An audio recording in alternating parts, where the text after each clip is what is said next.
halfway off, give or take. If you're wrong, if it's not lining up the way that you want, you just have them sit up and do it again. Does that make sense?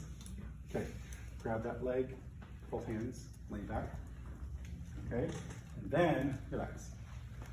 I'm gonna find pelvic neutral. Again, Dr. Bennick's preferred method of doing this is palpate under the sacrum and just find where the sacrum is most congruent with the table. If you go far enough, it comes off your hand. If you go far enough the other way, it comes off your hand. You just want to get right in that sweet spot. The other way of doing this is just palpate ASIS to see when it's going to move. You want to stabilize one leg, and then I can palpate ASIS over here. Let this one go, Tony, and just let this one drop all the way, all the way. Okay. So a little abduction, relax, let go. Little abduction. Here I'd say that if you did this test in practical, I'd say you don't have enough room because she's hitting the table. So I'm gonna say scoot down this far. That's good. That wasn't this far, that was that far. Okay. Make sure I got neutral again, bring her back up. Relax. Now this way, I can say, okay, now I know that she's got good support. She's got, looks like she's parallel with the ground. So here, I'd say the hip flexors look good, normal length, yeah? Rectus, what's normal? 80 degrees. According to? Kendall. Okay. What's normal according to Bennick? Less than 80. 69 plus or minus 7 degrees. Okay, so you have both numbers, and what I think I told some of you guys, if not all of you guys, if you want to, you can use either number as long as you rough, right? So stabilize, hold, radialis, relax. Oh man, it's one of those people. Okay, hold. And then I'm pulling into extension and towards neutral, same time, right? Extensor carpi radialis, longus and brevis. So it's radial deviation, extension, and now I'm trying to pull down and out, basically. And this works exactly like the pronators. You have a two joint muscle, right? Longus can get more, I'm sorry, they're both two joint, but longus can get more insufficient if we put them into more of a flexion. Yeah? Everybody good with that? You guys all kind of running on empty here? Yeah. This is extensor carpi radialis with longus insufficient. So this is both, and this is more brevis. Okay. Yeah? Thumb up. Thumb up. All the way up. And why do we want the thumb up? What's the point of that?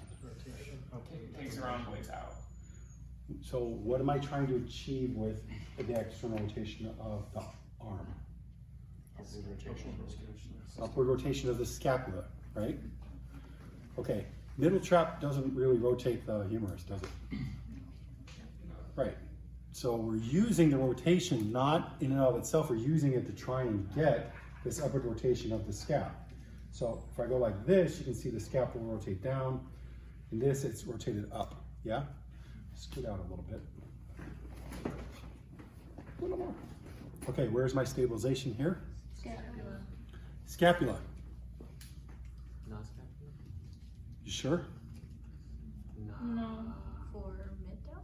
Mid trap. Oh, it's Oh, mid trunk. You know? Trunk. Other The side? other side, the other scapula. Trunk. What am I testing? I'm testing the ability of the mid trap to pull the scapula towards the center line, right? Yeah. Okay, so I'm gonna stabilize on the trunk, because if I'm stabilizing on the scapula, I'm not doing what I want, right? I'm actually looking for these muscles here to see how strong they are. And this is the one where my trick is I line my index finger up along the medial border and then kind of cup the inferior angle with my thumb. Hold right there. Don't let me push you down. Strong. Okay. Did D and W do this one towards the ceiling? And hold right there. Where's my stabilization? Scapula. Because I'm testing clavicular extension, yeah? Okay. Good. Internal, external rotation. I'll probably want a towel here so that you scoop up that way, right there. Okay. So it's on the level, and then hold. Which way am I going? For internal or Internal. internal? So You want I'm to be opposite. shorten position first, right? Yeah. Okay. Now what becomes important in this test? Positioning of your body. It's always important. In this particular test, grip, You want to just flat grip. flat grip, pushing just towards rotation, okay? It's over there. I'll adjust. Almost everything's over there. You guys are just the outliers. External rotation, shorten the external rotation, right? And then I'm pushing straight into rotation. I don't want the circumferential grip because then you could bring in triceps. Speaking of which, triceps, relax. So extend, back off a bit. So it's shortened position, more right there. Hold, don't let me move you. Good. He's just slightly bent, He's slightly or bent. slightly out from 90. Yeah, he's at Cool. 60 or so. Okay. So far, so good. Basic rules of manual muscle test. The muscle should be in a shortened position. Okay. Stabilize proximal to the joint you're testing. Force is applied distal, meaning proximal to the next joint. Yeah. Not like distal. Okay. All right. And then what's the difference between Kendall and Daniels and Worthington? Away. Kendall's? No. Further away versus closer. Kendall's. Yeah. Yeah. D&W is closer up. Kendall's way out here. And you're going to go, wow, I wonder if that makes a difference. Nope. No difference. Okay, so here, this is a real 5, right? Here, sort of. What are the substitutions for this? Upper trap. Upper trap, hiking. And here's a little trick. Don't tell people I told you. Relax. You can hit your patient whenever you want. That's not no, I'm just kidding. Sam's all freaked out. If you're trying to remember, okay, what would a substitution look like for somebody that's fairly strong like him? Cheat. And then you can actually find out what a substitution looks like. So hold, don't let me move you. Okay. So if I push hard enough out here, there's no way he can fight me, right? No, no. Without compensating. Yeah? Without compensating. So hold, strong. So he's going to bring in upper trap. He's going to lean into it a little bit, or away from it. Does that make sense? Major. Sternal or clavicular? This is clavicular. It's this one. This one or this one? That's sternal. That's seems backwards, doesn't it?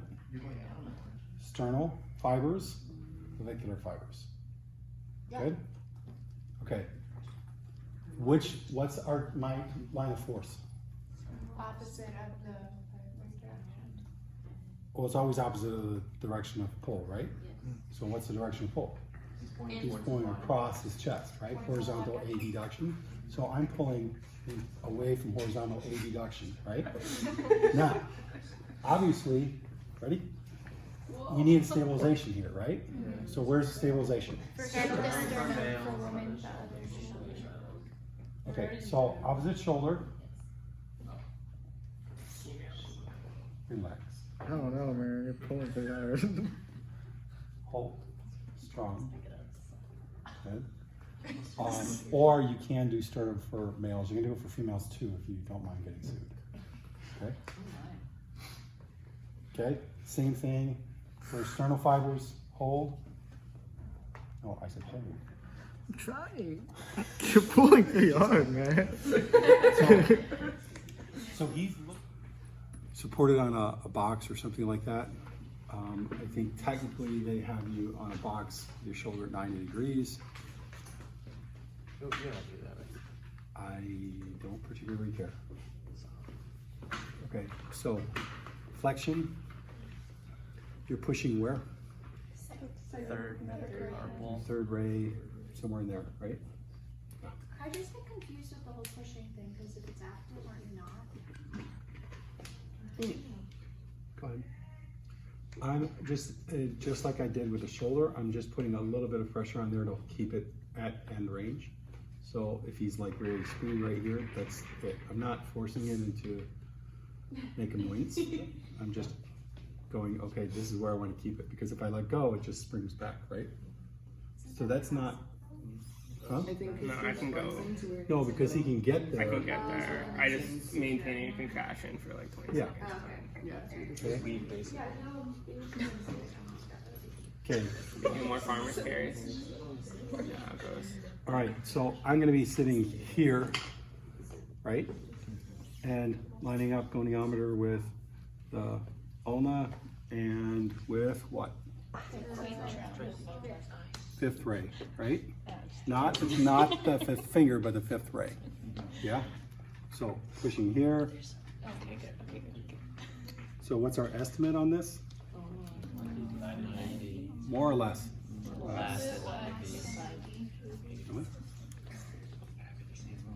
Okay, go with that. I can't even see over here, so.